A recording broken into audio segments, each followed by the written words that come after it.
Good morning. We have started the live stream to great, how should I put it? Great unpreparedness as usual. Wife knows the live stream starts at 9. Wife decides she's going to do laundry, and so she doesn't care. Brings the German Shepherd down. German Shepherd makes all kinds of noise. So when the thing goes up the stairs, just expect the thing, I call it, yes, goes up the stairs, just expect there to be a lot of noise. And I'm sorry. I'm sorry. This is what you get for working out of your house. It's really wonderful. I can be in my pajamas and literally work. But then when I want to do something somewhat serious, like my live stream, not great. This is what prevented me from getting on YouTube for about a year. I was trying to do these episodes and they weren't working well at all. And I couldn't figure out why. And then instead of like practicing, we had the global pandemic. People moved back into my house. Kids were out of school. They were always at the house. There's no way to do anything. And sure enough, as soon as kids went back to school, as soon as workers went back to work, things got easier to do a live stream. For those of you that have been affected by the pandemic, where everyone's home all the time and you're still supposed to work, I mean, I congratulate you for making it this far. It's been tough. It's been tough. I don't understand how. I mean, I only have a few things to do. I don't have any Zoom meetings or anything like that for the most part. But just to sit and be in a house with your family all day, every day. Ugh. I mean, I love my family. Don't get me wrong, but I mean, four or five people on top of each other trying to get work done. It's just not great. I would worry about like getting rid of like that statement hurting my subscriber base, but no one's watching, so I don't really have to worry about that. I wanted to go over something. I'm going to put this up to the camera. I don't know if it's going to catch it. This is my bills for the month. People often say real estate agents make too much money. Your commission's too high. Those are just the ones that are in the envelopes. There's digital ones too. I mean, real estate agents are real people. We get up and we go to work, do our best. Somehow we're not you're not allowed to negotiate with your doctor. No, can't do that. That would be off-putting. You can negotiate when you buy a car, but you're negotiating on the price of the car, not the service.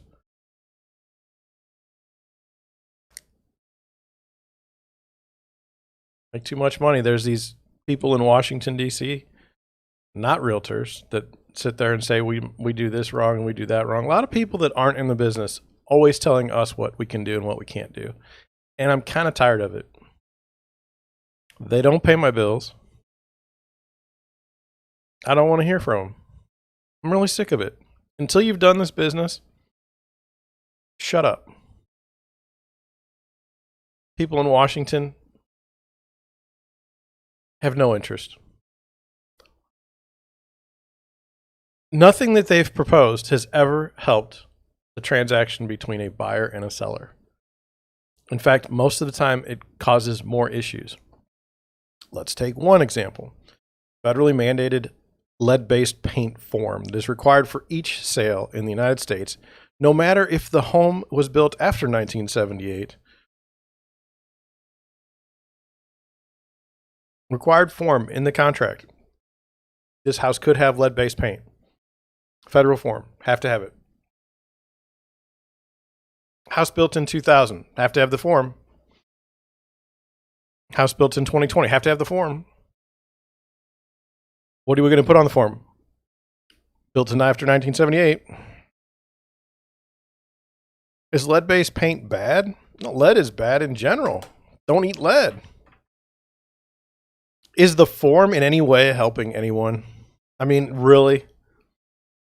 Let's just put it into perspective. Let's assume that you are a not well-to-do. So you're a real estate agent and you didn't do any sales for the year, and you're forced to relocate your family to a apartment that was built in 1920, and it may have lead-based paint underneath the 16 layers of paint that are on the walls. Okay, and your kids are in the house, and you're like, "Oh, this is bad. I hope they don't eat the walls." Thank God that form from the federal government that was forced on me when I rented this apartment said that lead paint can be bad. That makes me want to live here even more.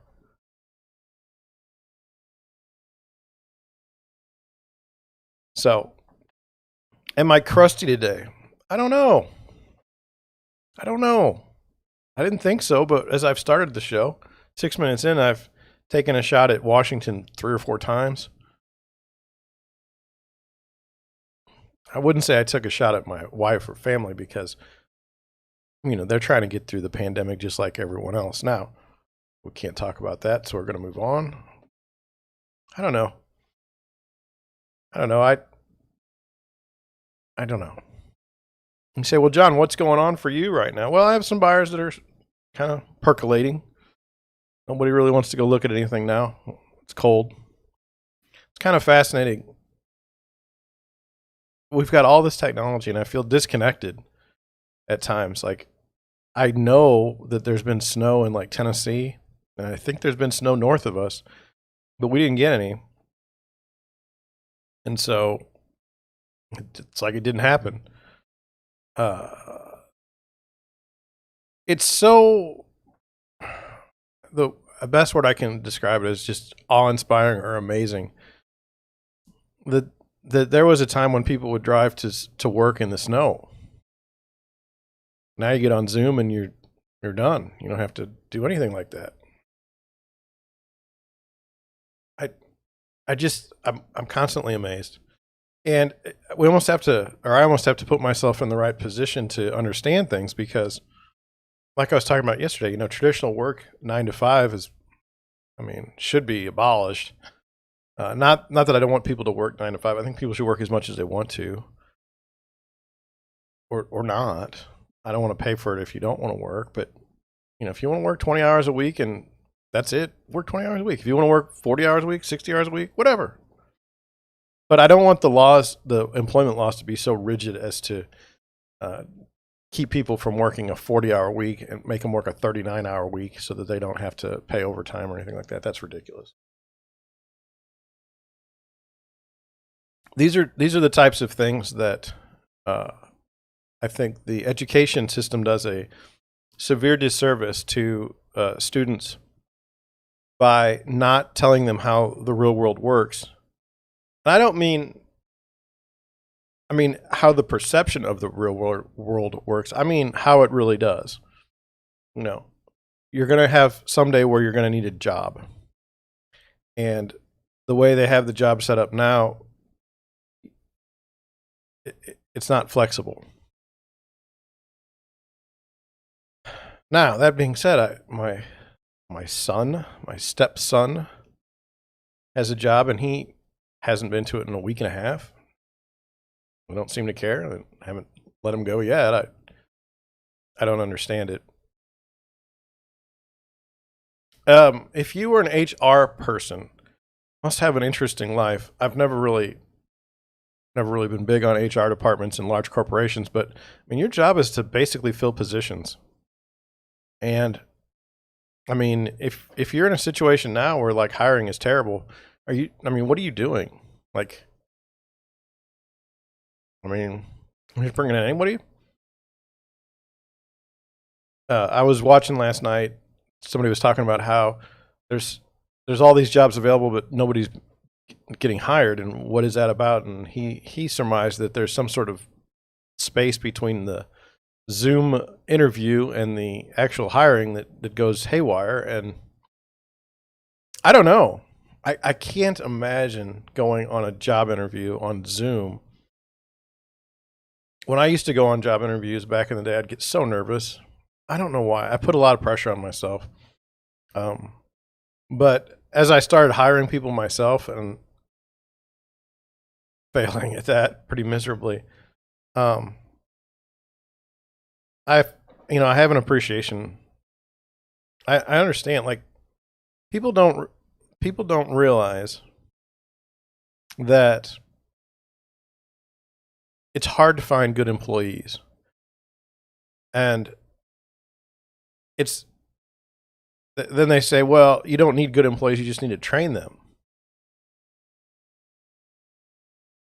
Okay, so maybe, but I'm just going to go with it's hard to find good employees. Now, that being said, when you find a good employee, that employee would be a good employee pretty much anywhere. And so there's a competition that's there. And when you're like, I'm a small real estate brokerage in South St. Louis County. I have no global brand. I don't even have a brand much out of South St. Louis. How am I gonna compete with someone? Can I? What am I gonna do? Hourly? Higher hourly than someone else? You can't. So then you do flexibility. Well, then all of a sudden now, based on the stepson, you don't have to go to work for a week and a half. I can't hire someone to work no more than a week and to not go to work for a week and a half. So I'm stuck. To be honest, if I ever wanted to grow, I'd have to do, virtual assistants, and who knows how long that would last. If you're an employee, do you really want to do freelancing all the time? I say if you're an employee, meaning if you are working, do you really want to freelance all the time? No. It's tough. It's tough. Do I think employee work is holding me back? No. No, it's capital allocation holding me back. The money that I get, I have to hold because there's good months and there's bad. And so I can't use that money on things to grow the business because I have to hold it for when things go south, because they always do. You say, well, just make more money. Well, I'm trying.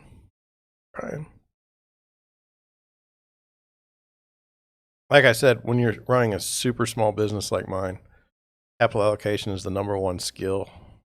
I mean, if you don't have it, you're going to go out of business. I've been running this thing for like 6 years, 7 years. It's been tough at times. Has there been a reward? I mean, the reward is, again, from yesterday, not a 9 to 5. That being said, I worked until like 8:30 last night and I was on the computer all day. Well, that's healthy. Wouldn't call myself the beacon of health, but if I wanted to go to the gym, I could. I mean, have time for it. I don't know. That's where I'm at. I wanted to talk about something that was kind of, well, first of all, we're on our 37th consecutive live stream. For me, that's an accomplishment because I'm not very good at being consistent with anything. Is it a curse? I wouldn't say. There's a soccer tournament coming up in 3 weeks from now where it might end. The streak might end, but it might not. I mean, can I take my computer with me? Yeah, but boy, that'd be a hassle. And do you really want me live streaming from a hotel room in Arkansas with kids acting ridiculous? YouTube gives you the option if you got enough subscribers that you can do the live stream on your phone. But I can't do a live stream on my phone because I don't have enough subscribers. How do I get more subscribers? I don't know. If I knew that, I'd have more subscribers. I guess you should be engaging with your content. My wife says I'm boring. That was hurtful. Maybe I am.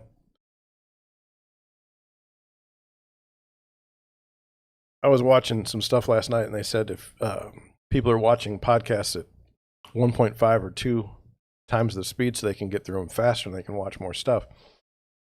when I go home at night, which is basically the other room, and when I'm watching TV, I don't want to listen to chipmunks. I don't like it.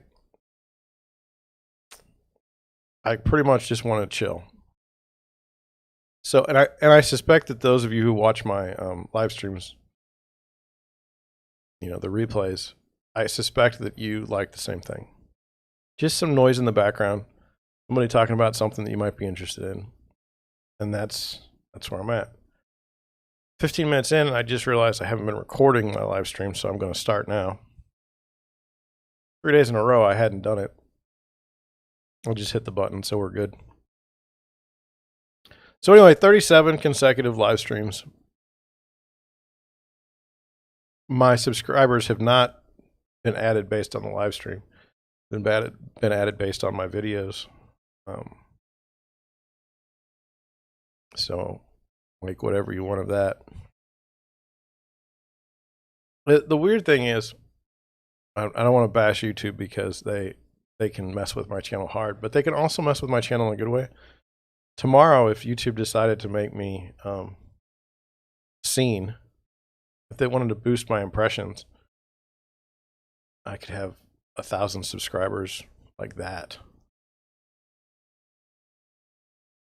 But if you don't even get 1,000 impressions, there's no way you're going to get 1,000 subscribers because you don't even have enough people to see your content to like it, to subscribe to it. It's a very strange system, but it's the best system. You know why? You go to, I'm on Odyssey. I have to take every video I do from YouTube and I have to manually post it on Odyssey because I don't have enough subscribers for Odyssey to do it automatically. And what does that mean? Well, that just means that it takes more time during the day. And then as far as Odyssey, there's no real there's no recommended viewing, really. Or at least not that I can tell. So unless you're famous before you get on the platform, and I mean famous in a relative term, you're not going to be seen by anyone. Same thing with Rumble. Rumble/locals. I don't know what they're doing. If they could,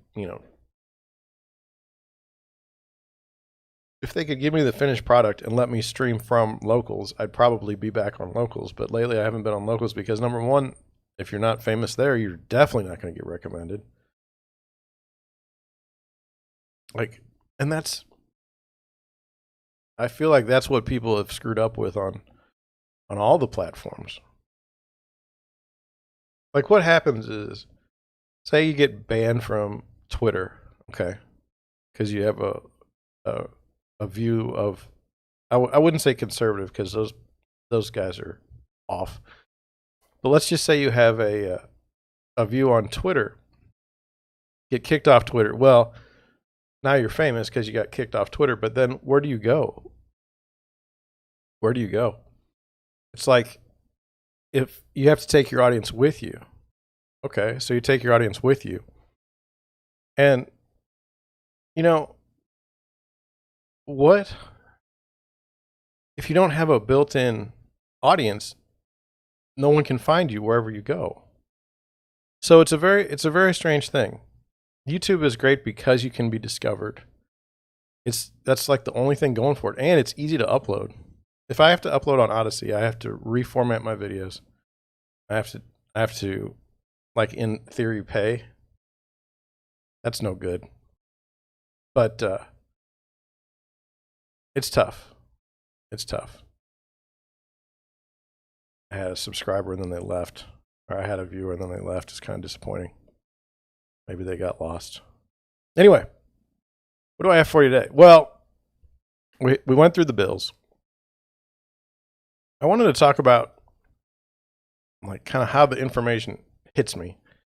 This morning yesterday I had a great live stream and then I got all my articles done that I wanted to talk about, except for one. Normally I just carry over what I don't get done one day with another day because I research all the stuff we talk about in the sense that at least find an article that has a headline that seems relevant to real estate.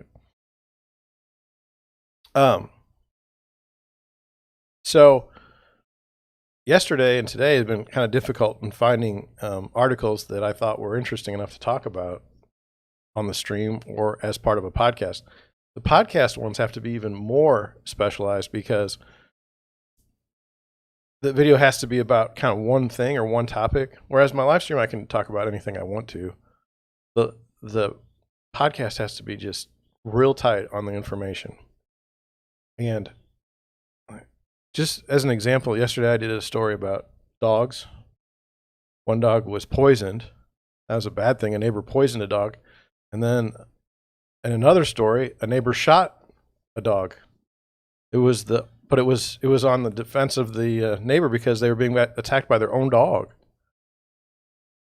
But I mean, if I wanted to do a story about someone killing their neighbor dog, I could do one almost every week. It's frightening how many animal things happen. So you get tired of, I don't want to do the same story. I mean, how many stories in a row can you do on YouTube about an animal getting shot, a pet being shot by a neighbor? Or, oddly enough, this is a reason not to live in, condos. About every month there's an article about somebody getting shot in an apartment from next door because somebody was messing with a gun. Guy was using the bathroom yesterday and he pulled his pants down, and the gun, he had a 9mm gun in his pocket, and when he pulled his pants down, it shot the person below him. It's just weird. But anyway, I've been having trouble finding information that I find, worth bringing to you. I feel like there's got to be some sort of relevance or some reason to bring information, or there's no point. So maybe that's to deal with the crusty that I've been dealing with today. I don't know. Let's get into the Google search though. Do you guys know who Elizabeth Holmes is? I don't particularly know who Elizabeth Holmes is, but I wanted to go over. Apparently, she's been found guilty of doing something. This is from NPR. Elizabeth Holmes' verdict: former Theranos CEO is found guilty on 4 counts. It says a jury found Elizabeth Holmes guilty of defrauding investors out of hundreds of millions of dollars. The verdict on Monday capped the downfall of one of Silicon Valley's most dynamic and scandal-plagued young executives who promised to revolutionize blood testing with an innovative technology that required just a small amount of blood pricked from a patient's finger. Well, that's interesting. A jury, I don't like this kind of stuff. So after more than 50 hours of deliberations, the jury of 8 men and 4 women convicted Holmes of 3 counts of wire fraud. I don't care how the jury is composed. Even by putting this out there, that a jury of 8 men and 4 women, are we to assume that if it was 8 women and 4 men, the outcome would have been different? And should it be different? I mean, what are we talking about with justice on this stuff? But anyway, that's the way it's written. Fine. 3 counts of wire fraud and 1 count of conspiracy to commit wire fraud for lying to investors about devices developed by Theranos, the once high-flying biotech company that she started at the age of 19.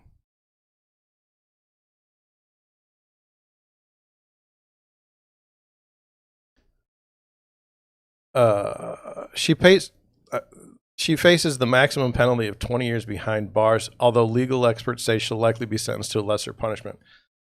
And that's just it. Okay. Hundreds of millions of dollars. Would you go to prison for 10 years or 5 years for hundreds of millions of dollars? Now, she didn't get hundreds of millions of dollars. I don't know how many she got, how many of the millions. But I'm pretty sure that if she even lived in Silicon Valley, she had enough money that she could afford a nice apartment. Okay. Probably. Says, Holmes is 37 years old, walked out of the courtroom clasping her hands of family members and stared straight ahead with laser-like focus as a phalanx of cameras flashed around her. It says that together they painted Holmes as a charismatic character who secured hundreds of millions of dollars in investment for a medical device that never delivered on her promise. When Theranos' technology fell short, the government argued Holmes covered it up and kept insisting that the machines would transform how diseases are diagnosed through blood tests. I don't know. Have you? This was a weird deal. There was more than 1 million searches on this. And then there's a little caption here that says, concerned citizen, quote unquote, at Theranos CEO Holmes' trial turns out to be family. Anyway, this was an interesting one because it says Holmes took the witness stand for more than 20 hours to defend herself. She accused her ex-boyfriend and former deputy at Theranos, that's why you don't date people in the office, Ramesh Sunny Balwani, of sexual abuse, saying that this abuse clouded her judgment. The move was seen by legal experts as dicey since accusations of abuse is not a legal defense in a white-collar criminal trial. So, I mean, I'm just going through this. It's like you defrauded investors of millions of dollars. Yeah, but I was abused.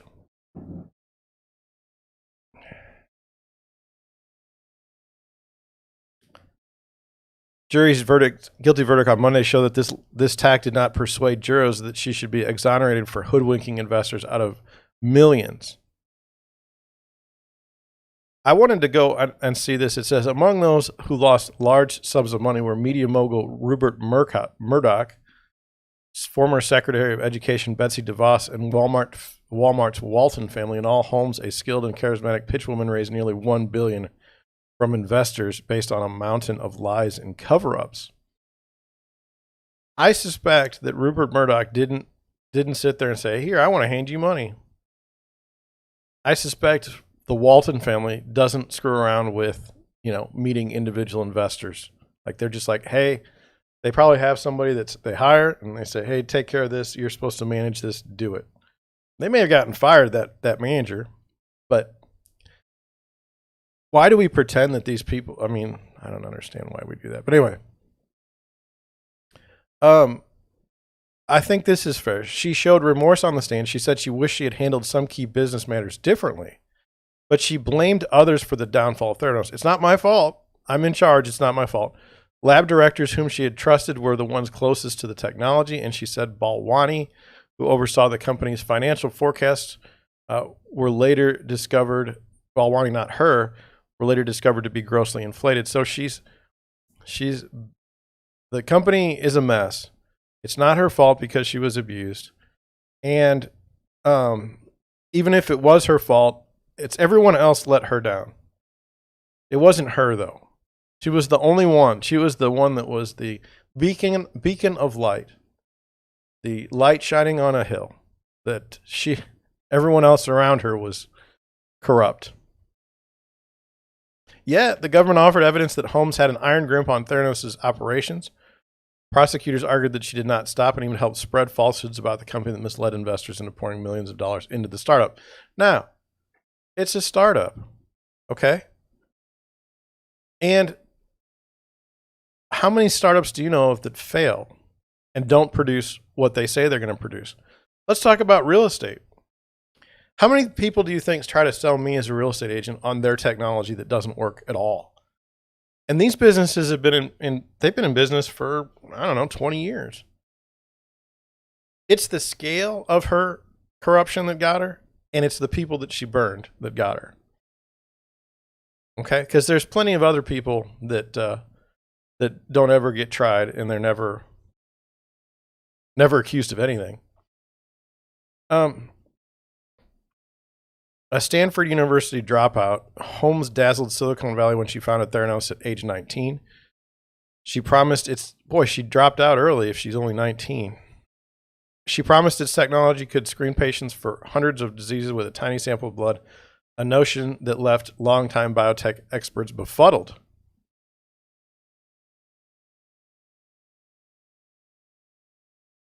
That makes sense. That makes sense. But what you need when you're going to hoodwink people is you need them to believe in something.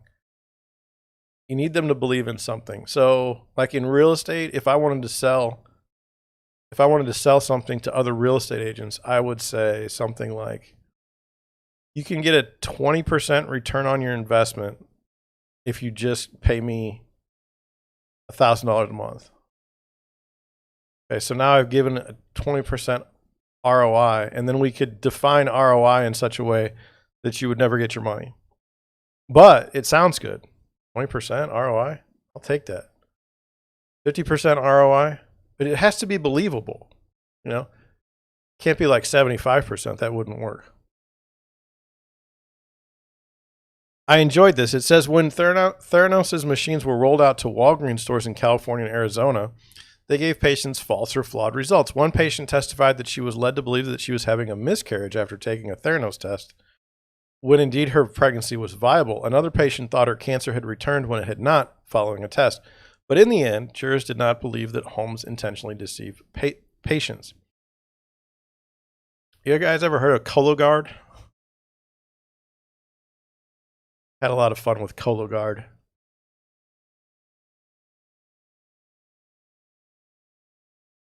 Person that opens the box at Cologuard Factory must hate life. Big names from then former President Clinton to former Secretary of State Henry Kissinger to Mexican billionaire Carlos Slim believed in the company, helping it attract global investment. I think even General Mad Dog Mattis was on the board. Somehow he didn't make it into this article. Sorry, my nose is itching. Among the discoveries that emerged about Theranos was that it relied mostly on altered commercially available blood analyzer machines, not its miracle technology, to conduct the tests.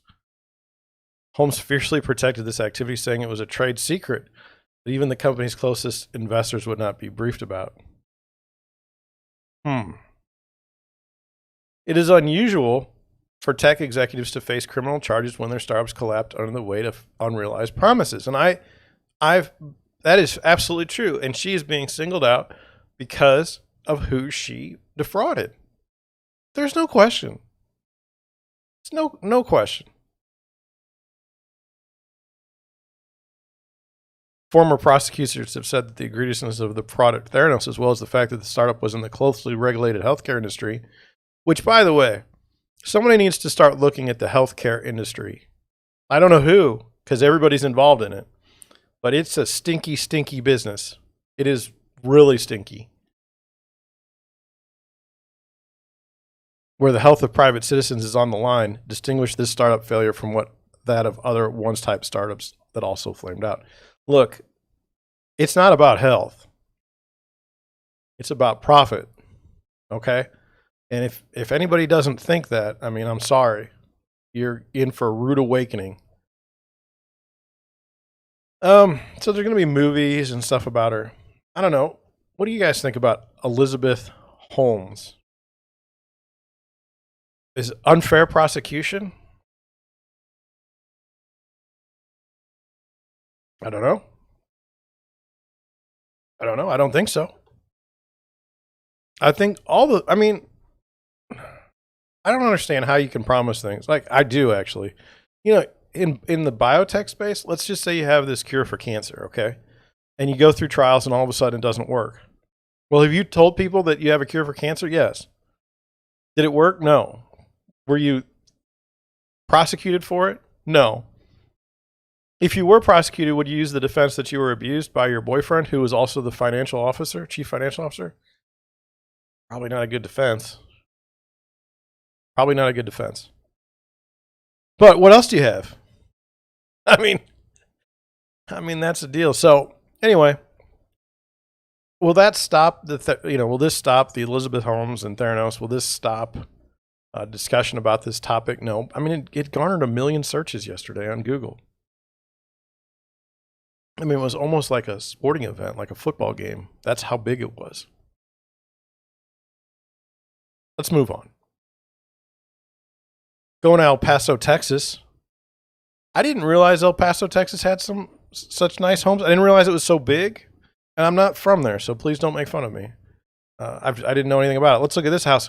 $3.3 million. 5-bedroom, 7.5 baths on a 10-acre lot, let's just say.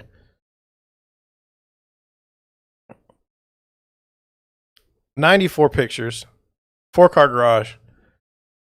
Built in 2000, 87 days on the market. Let's see the description because I don't want to look at... Let's look at the history first. Okay, so it hasn't sold since 2000, and they've raised the price as they go. That's nice. All right. So we'll look at a few pictures, but I'm not interested in looking at too many. I've seen this house. I'm not even interested. Why is it 3.3 million now when it couldn't sell for 2.9 million? I'm just not. Let it sit. 87 days on the market, let it sit. Let's see this one, 2.9 million, 6,000 square feet on a 4.7 acre lot. It's a cool roof. 117 days on the market, 3-car garage. Property history, just listed. Property details. Award-winning Upper Valley home with soaring ceilings and spectacular panoramic views of the Franklin Mountains. I didn't know there were mountains in El Paso, Texas. Looks nice, right? 115 pictures. So are listing pictures of expensive homes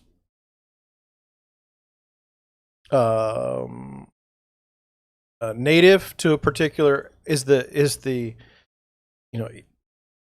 listing process specific to a particular area in the United States? So maybe here, if you have a house over $1 million, you need 100 pictures to show it. I would never, 50 pictures for me. $29 million house in San Diego's got 50 pictures. That's about as much as I want to do. So there are the mountains. It's true. It's true. There's a mountain. It's got a little, I like the hot tub and pool together.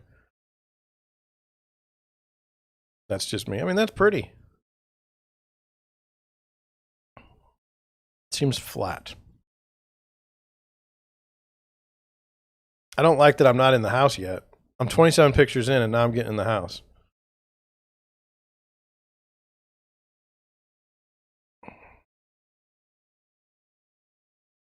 That's nice.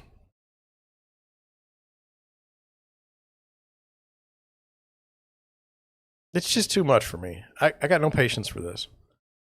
Let's see who's listing. So we got Dan Olivas and Associates, Sandy Messner and Associates, Sandy Messner and Associates, Sandy Messner and Associates, Sandy Messner and Associates. So she's going to have a good year if she ever sells any of this stuff. If Sandy is a she, I don't want to, if I presume to female, I apologize.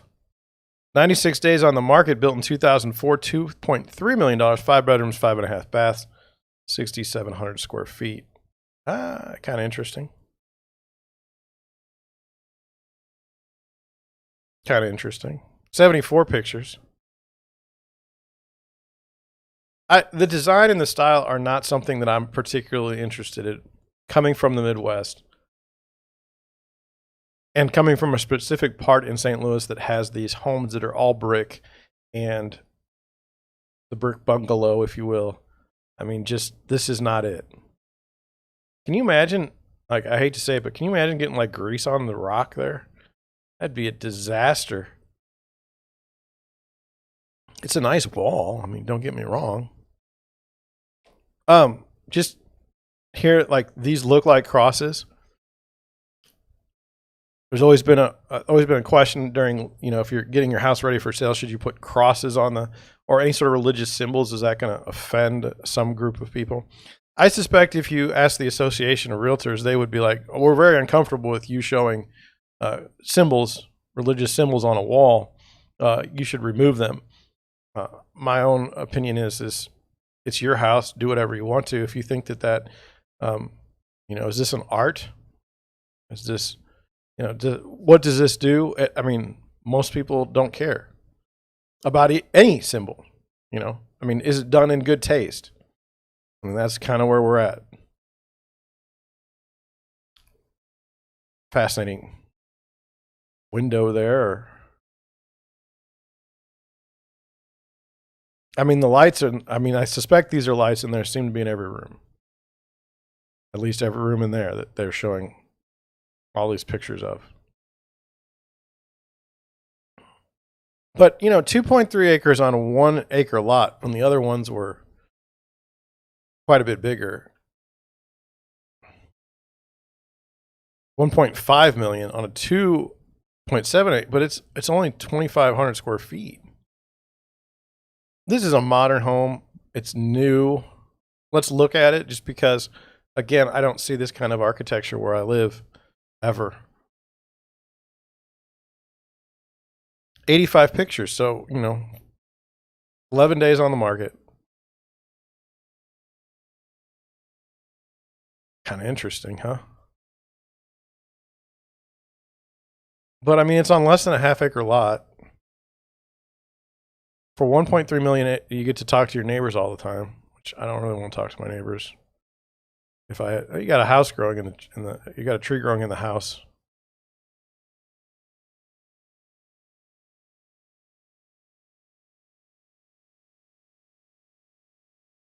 Where are you at trees inside houses, growing inside houses? That's a nice kitchen. I suspect they won't have a basement because of the water table in Texas being too low. 11 days on the market. Kind of a lot of crud on here. I would advise that they not have so much stuff on their countertops. But this is just me. This is just looking at it from my perspective.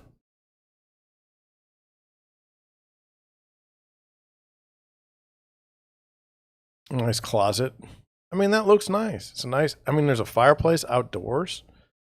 I mean, come on. Beautiful bathroom. But 1.3 million is hard to take for me. I don't really want this in my house. Rocks and sand?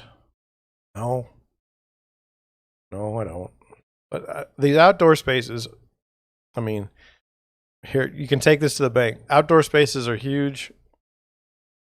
They're like kind of an untapped thing in houses in my, like let's just say from 300,000 to 700,000 outdoor spaces. If you can get your outdoor space done right, you've got a selling point that's going to be a long lasting point.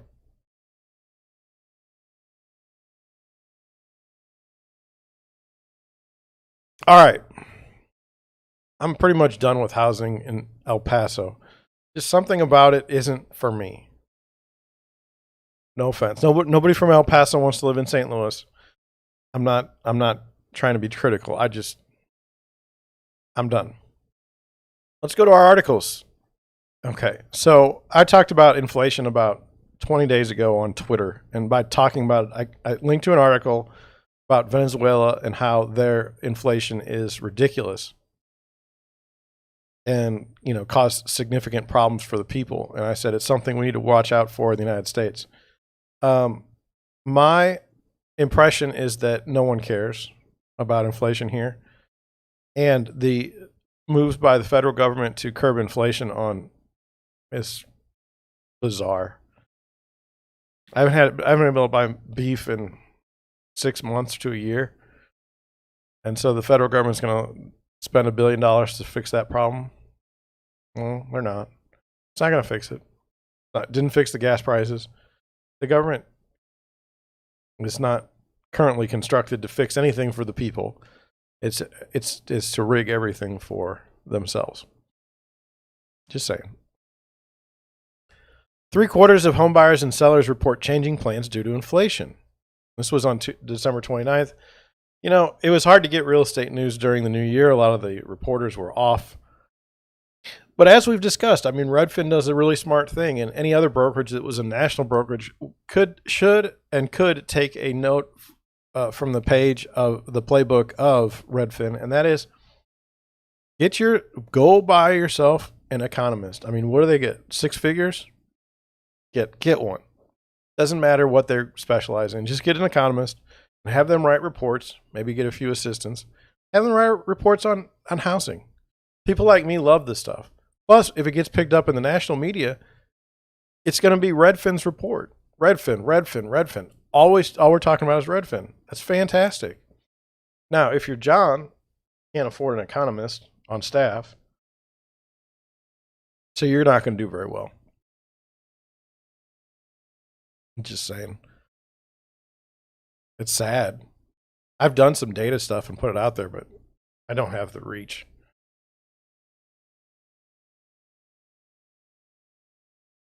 You might say, well, John, you should develop the reach. Well, I can only do so much.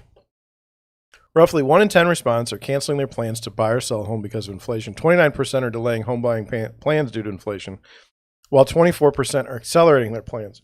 Now, I saw the National Association of Realtors come out with a statement by Lawrence Yun that said, inflation is good for a homeowner. We just don't agree. But he's an economist. I mean, he gets paid six figures to put that stuff out, and I'm just a guy that works at a small residential real estate brokerage in South County, Missouri, outside of St. Louis. 73% of home buyers and sellers say inflation is influencing their future buying or selling plans. 29% of respondents say they're delaying home buying plans due to inflation, defined in the survey as rising prices of goods and services. 24% of respondents are moving up their home buying plans, and 11% are canceling their plans altogether. Meanwhile, 10% of respondents said inflation is causing them to move up their home selling plans, 7% are delaying their selling plans, and 3% are canceling. I would be nervous about the 11% that are canceling their plans altogether due to inflation, because like buyers that I know, if they cancel their plans, they really weren't doing a very good job trying to buy a house in the first place. Like I have some buyers that haven't looked at a house in like 6 months, like haven't physically gone to one. They're not going to buy a house. Okay. It's got nothing to do with inflation. This is on the street though. It was a survey of 1,500 U.S. residents who are planning to buy or sell a home in the next 12 months.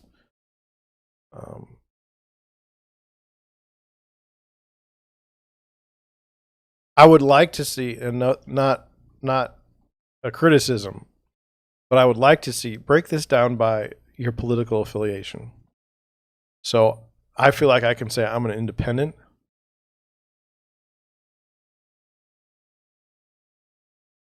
But I can see where politicization of inflation, which I think is wrong, would help explain some of these statistics. The survey comes amid reports that inflation is as high as 11 to 40 years, with consumer prices jumping 6.8% in November from a year earlier. Increasing prices for gas and other energy sources are driving the inflation surge.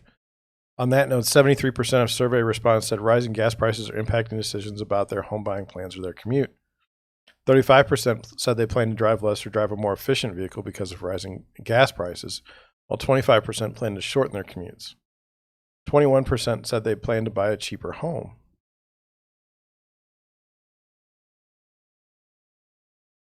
It's very fascinating when you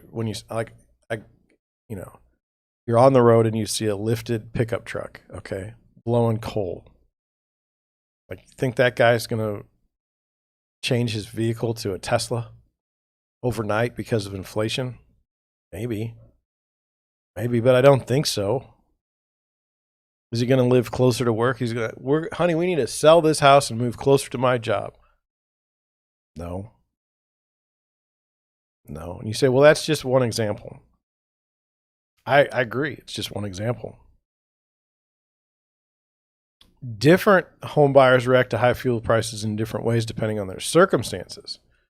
Some people will pay a premium to shorten their commute, while others will opt for a more affordable home to make up for expensive gas or new but more fuel-efficient vehicle. Well, gosh, a more affordable home when the average home price is $413,000 in the United States. That's tough. 3/4 of respondents said rising costs of home energy is impacting their home buying or selling plans. Specifically, 36% of respondents said they plan to add energy-saving features to their home.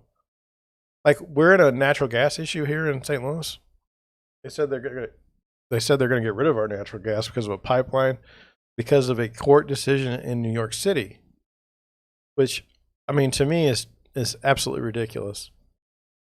We live in Missouri and we're being ruled by a court in New York City. What happened to the world? What happened to the United States? Ridiculous. 33% plan to move to a more energy efficient home. Now, let's talk about that. Who has ever moved into a more energy efficient home? Who would know what that even meant? Let's put this into perspective. So let's say you own a 15,000 square foot home. Will it use more energy than a 1,000 square foot home? Yes, for the most part. So does that mean a more energy efficient home would be a smaller home Because when you're buying a home, there's no report that says, now they will look in the attic if they can see into the attic, and they will say, oh, you need more insulation, as a home inspection. But as far as like more energy efficient, as far as like how it's constructed, no one knows. Like if your house is built, like my house is built in 1959, no one knows what's behind the walls. We assume that there's R15 insulation, fiberglass, bat insulation. Or fiberglass insulation is not bat, it's faced. That probably insulation is probably disintegrated by now. If you have a house built in the 1920s, I mean, with the lath, plaster and lath, I mean, I don't think we know the energy efficiency from house to house. New windows, are they more efficient? Absolutely. But if you install the windows incorrectly, they're not. I mean, you can really have a problem. So in my experience in St. Louis, Missouri, as a real estate agent, there's never been a buyer that asked me, what is the energy efficiency of this home? As a seller, no one has ever said to me, this house is very energy efficient. You should use that as a selling point. I'm just saying what I see now. Is that different in other parts of the country? Maybe in California, people care about that. I mean, maybe. Nearly half of home buyers and sellers view rising home prices as a sign of a healthy economy. Well, now, my opinion on that is it could be a very healthy economy that prices are rising. But if it's not rising because of economic activity, positive economic activity, then it's inflation, and that's not good. So that was nice. I mean, Redfin's got it together. They write wonderful reports. There's no way I could ever, I mean, you can criticize Redfin for a lot of things as a independent real estate brokerage like myself, but you cannot. I mean, they do smart things. And this is one of them, a whole research department devoted to putting out as much data as they possibly can to get somebody to pick it up. And I mean, this got picked up in a number of different places. Smart marketing. 4 tips for reconnecting with clients in 2022. I wanted to go over this because my marketing has gone through significant changes in the past 6 months, not due to inflation, but due to I just think things aren't working like they should be, and I want to change them. Now, does that make me a bad person? If you guys think so.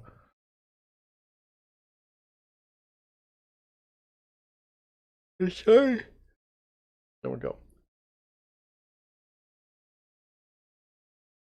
I never have it out so that you can see it. So it's bad live streaming. Anyway, so I have trouble with this, reconnecting with clients. There's people I've done deals with, I've represented, that I've never talked to afterwards. They just didn't want to have anything to do with me. I was used and left alone. I suspect, I suspect, and I'm not, I suspect people get busy and that they can't possibly follow up with their real estate agent who offers no benefit to them until they're going to buy or sell again, or if.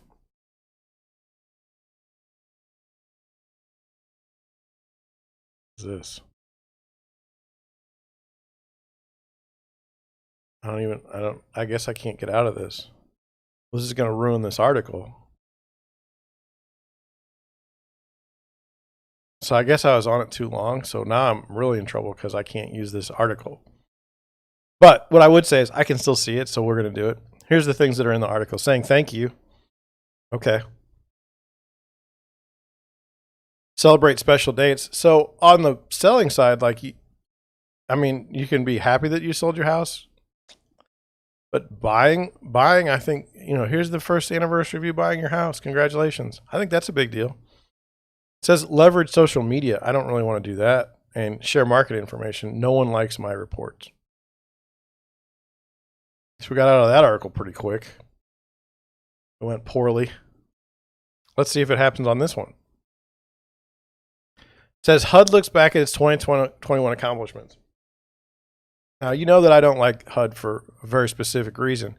The entrapment, they pay money to groups to just entrap real estate agents. I find that to be offensive. So here's some highlights of the agency action. Now, it's really easy when you're part of the government and you can just be handed money to do stuff. So it says, launched a whole of government effort to ensure all Americans are treated fairly in the home appraisals process. I totally think that's appropriate. We should all be treated fairly in the home appraisals process. How that's being done, who knows? Leading a first of its time interagency initiative to address inequality in home appraisals. In partnership with the Domestic Policy Council, HUD created the Property Appraisal and Valuation Equity Task Force, bringing together 15 federal agencies to identify and utilize all levers at their disposal to root out discrimination in the appraisal and home buying process. This task force has been exploring the extent, causes, and impacts of misvaluation faced by communities of color, gathering input from industry, advocates, and other stakeholders, and developing new policy approaches around guidance and enforcement. This work will be presented to the President and the public early next year, documenting the scope of the problem and providing detailed, actionable agency commitments and recommendations for next steps. I have seen reports of lower appraisals for minority groups. I've seen reports of this. I've not experienced it firsthand. It's wrong. It's wrong. And I don't understand how you would do it. Like if you were an appraiser, if you were a real appraiser, a good appraiser, I don't understand how you would do it. But I do know this. When the government wants the housing market to cool down, they hit the appraisers first. They hit the appraisers first. In 2007, all of a sudden, we had like appraisers being hammered. That they were giving valuations that weren't reasonable. Is that what's happening today under the guise of something else? I don't know. Something to think about. Launched an all-hands-on-deck effort to address homelessness crisis. So HUD, Housing and Urban Development,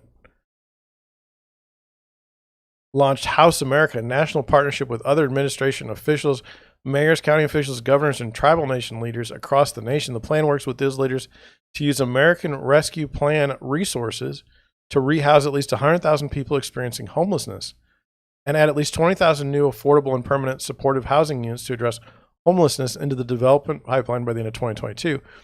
Homelessness is a huge problem in the United States. I don't know if it comes from lack of housing. I don't know that it comes from lack of affordable housing. I think it's a healthcare issue, especially mental health. Is that wrong? I don't know. Eviction and foreclosure prevention. HUD helped prevent eviction of HUD-assisted households and stabilize families struggling because of the pandemic by deploying historic funding made available under the Consolidated Appropriations Act and ARP to help keep families stably housed. HUD worked closely with the White House and Treasury Department, providing the department's expertise to help FAQs and best practices for emergency rental assistance program. HUD also helped homeowners who may have been behind on their mortgages stay in their homes and worked with Treasury to engage stakeholders around the utilization of the Homeowners Assistance Fund and its integration with new policies released by the Federal Housing Administration to help struggling homeowners keep their homes. We don't have a dollar price on this. This is pretty nebulous. Okay. Stood up a new $5 billion home ARP program to assist some of the country's most vulnerable populations. HUD found $5 billion to assist some of the country's most vulnerable populations, including individuals or households who are homeless or at risk of homelessness.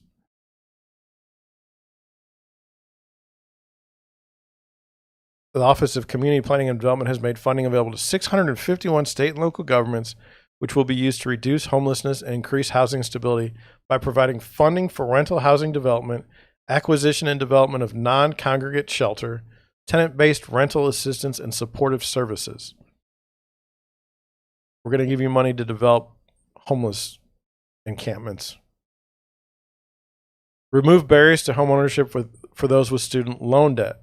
Federal Housing Administration updated its policy on student loan monthly payment calculations to remove barriers and provide more access to affordable single-family FHA-insured mortgage financing for the credit-worthy individuals with student loan debt, which has disproportionate impact on communities of color. The updates removed the previous, well, why color and not sex? Doesn't make any sense. The updates removed the previous requirement that lenders calculate a borrower's student loan payment of 1% of the outstanding loan balance for student loans that are not fully amortizing. The new policy bases the monthly payment on the actual student loan payment, more closely aligning FHA policies with industry standards. Well, so you had it wrong in the first place and you fixed it. Set the stage for increased fair housing and lending enforcement access. This is the one. Great. You've given, I don't even have to read it to know what you did. In addition, I don't know. Let's not even talk about that one. It's not even interesting to me. I can't even understand it. It's the gobbledygook. Took action to increase housing supply and access to affordable housing. HUD restarting its housing finance agency risk-sharing program with the Treasury's Federal Financing Bank on September 1st to develop more affordable rental homes. FHA anticipates approximately 20,000 affordable rental homes will be created or preserved through the program through 2027. That's pretty weak given what we need in supply. HUD also made more single-family homes available to individuals, families, and nonprofit organizations rather than large investors by prioritizing home ownership and limiting sale to large investors of certain FHA-insured and HUD-owned properties. HUD also released new research on actions that the state and local governments can take to increase their housing supply, and is developing housing supply toolkit. Oh, thank God. Filled with easy-to-implement strategies for grantees to deploy HUD resources to address supply and affordability challenges that have been deepened by the pandemic. Restored affirmatively furthering fair housing requirement. The department published an interim final rule that went into effect on July 31st to restore the implementation of the Fair Housing Act, AFFH requirement. Under the restored AFFH regulatory definition under IFR, HUD funding recipients must regularly certify compliance with the Fair Housing Act's AFFH requirement and commit to taking steps to remedy their fair housing issues in making such certifications. Ugh. Gobbledygook. Historically strong mutual mortgage insurance fund. I don't care. Protect the LGBTQ plus community from housing discrimination. On February 11th, it announced that it will interpret the Fair Housing Act to bar discrimination on the basis of sexual orientation and gender identity, consistent with President Biden's executive order and Supreme Court's ruling.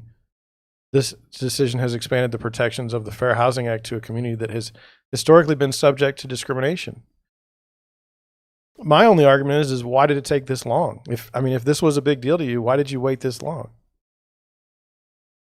Through its partner FHA's FHAP agencies, HUD has processed 235 cases, allegedly sex discrimination due to gender identity and sexual orientation last year, nearly twice as many as the cases than last year.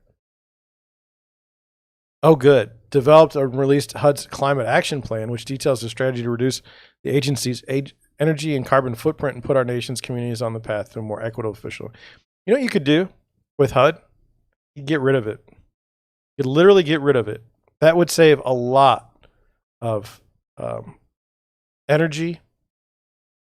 It would really benefit the environment to get rid of the entire thing.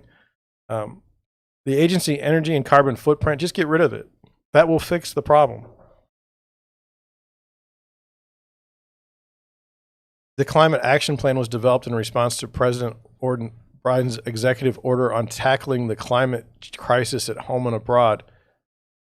In keeping with the executive order, as well as President's Justice 40 initiative to advance environmental justice and racial equity, HUD will implement a broad approach to the climate crisis that reduces climate pollution, increases resilience to the impacts of climate change, protects public health, delivers environmental justice, and spurs well-paying union jobs and economic growth.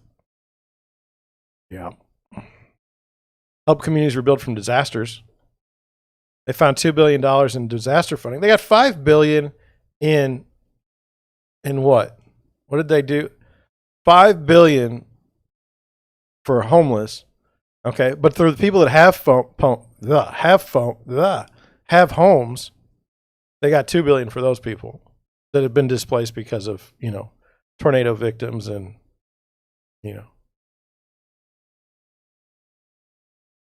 hurricanes. $16 billion has been sent to Puerto Rico. Still struggling. Wonder who got that money. You? I don't like HUD. I don't think they really benefit anything. Does that make me a bad person? I don't know. The 30-year mortgage is key. That's what separates us from the rest of the world. You can disagree with me. Won't do any good. I'm stuck in my ways. That's where I'm going to stop it today. I don't know. What did we learn today? Tough one. We learned that Elizabeth Holmes can be prosecuted. Is that her name, Elizabeth Holmes? Can be prosecuted for having a company that was just bad. But it was built on the premise of a dream, a smart pinprick of blood and solve all the problems. Didn't work, but so selective prosecution we learned about. Homes in El Paso, Texas, not my thing. Luxury homes are not my thing in El Paso, Texas. We would not do well there. We learned that to stay in touch with your clients, you could use social media.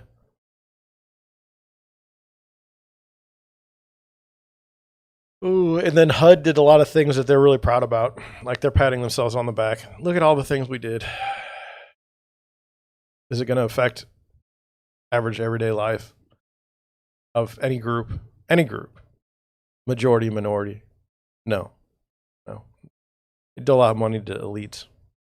Regular people suffer. You can disagree. Learned I got bills to pay. That ought to be fun. That's my afternoon. With that, I think I'm going to go. I don't know if we've been positive today or negative. Depends on kind of your outlook. I've got a little bit of a white fuzz right here. I'm just going to do that. Maybe. Nope, didn't go away. All right. Well, that's what I have. Hope you have a great day the rest of the day. Thank you for watching. I got some people in on the chat today. I appreciate that. No spam. A little disappointed about that. But thank you for watching.